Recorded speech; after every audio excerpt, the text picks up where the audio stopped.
Renungan Jumat 8 Agustus 2025. Peringatan Santo Dominikus Imam. Siap menyangkal diri, memikul salib dan mengikut Yesus. Bacaan Injil dari Injil Matius bab 16 ayat 24 sampai 28. Saudara-saudariku terkasih, mengikuti panggilan dan jalan hidup Yesus dapat digambarkan sebagai jalan sempit yang menuntut pengorbanan dan kesedihan untuk meninggalkan keinginan duniawi dan hidup sesuai dengan kehendak Tuhan. Santo Matius menampilkan sikap ketegasan Yesus sebagai tuntutan untuk ditaati oleh murid-muridnya. Setiap orang yang mau mengikut aku, ia harus menyangkal dirinya, memikul salibnya, dan mengikut aku. Saudara-saudariku terkasih, menyangkal diri artinya meninggalkan keinginan, kepentingan diri sendiri dan fokus kepada Tuhan.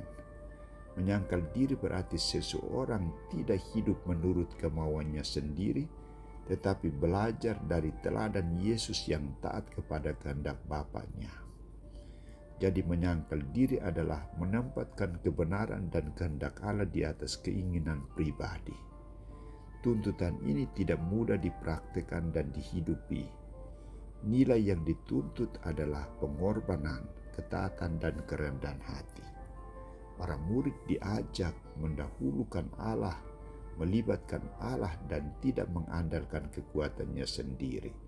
Artinya memberi peluang kepada Tuhan agar Tuhan terlibat dalam aktivitas mereka, hidup sesuai dengan kehendak Tuhan dan tidak lagi mengandalkan dirinya sendiri.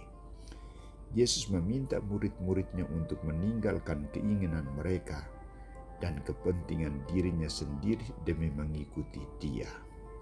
Saudara-saudariku terkasih, sedangkan memikul salib artinya berani mematikan segala ambisi duniawi dan menyerahkan diri pada keinginan Tuhan. Memikul salib adalah tuntutan, syarat yang diwajibkan Yesus bagi setiap orang yang mau mengikutinya.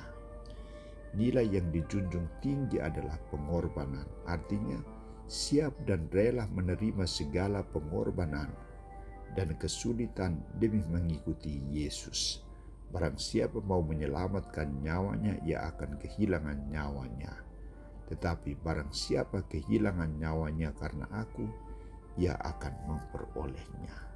Saudara-saudariku terkasih, mengapa Yesus menuntut para muridnya harus menyangkal diri, memikul salibnya, dan mengikut Dia? Dia harus menjadi prioritas utama dalam hidup mereka. Mereka harus mengutamakan nilai pengorbanan dan kesetiaan untuk meninggalkan hal-hal yang tidak sesuai dengan kehendak Tuhan. Mereka juga harus setia menjadi muridnya dan mentaati kehendaknya sampai mati. Ia akan membalas setiap orang menurut perbuatannya. Saudara-saudariku terkasih, setiap orang yang mau mengikut aku, ia harus menyangkal dirinya, memikul salibnya, dan mengikut aku. Yesus juga menuntut kita untuk mentaati sabdanya ini. Kita dituntut untuk menyangkal diri. Artinya berani meninggalkan keinginan, kepentingan, dan egoisme diri kita sendiri demi mengikuti Dia, mendengarkan dan melaksanakan sabdanya, terlibat dalam perayaan Ekaristi hari Minggu, pertemuan lingkungan, kegiatan kelompok kategorial, dan kegiatan-kegiatan di tengah masyarakat, dan berusaha untuk meninggalkan hal-hal yang tidak sesuai dengan kehendak Tuhan. Kita juga dituntut siap memikul salib, artinya menerima dan melaksanakan tugas tanggung jawab yang diserahkan kepada kita secara baik dan benar. Mau berkorban untuk gereja dan sesama, berani menghadapi tantangan dan kesulitan dalam hidup dengan iman dan ketabahan. Pertanyaannya, apakah kita mempercayakan seluruh hidup kita kepada Tuhan dan tidak lagi mengandalkan diri kita sendiri? Apakah kita memiliki kesabaran dan ketabahan dalam menghadapi segala tantangan dan kesulitan hidup kita? Santo Dominikus, doakanlah kami.